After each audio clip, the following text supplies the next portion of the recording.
సనాతన ధర్మం లేదా హైందవ ధర్మం అంటే ఏంటి?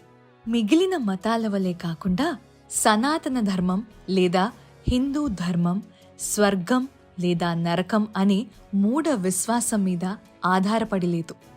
కొన్ని మూఢ విశ్వాసాలను ఆధారంగా చేసుకుని ప్రతి ఒక్కరిని గుడ్డిగా నమ్మి చెప్పేది కాదు ఈ హిందూ ధర్మం.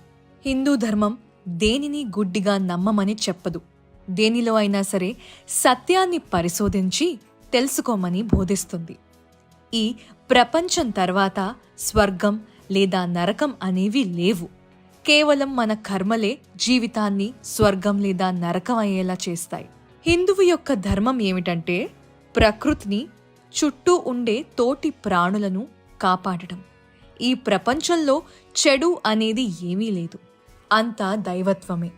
మన శరీరంలోనే ఈ విశ్వం కూడా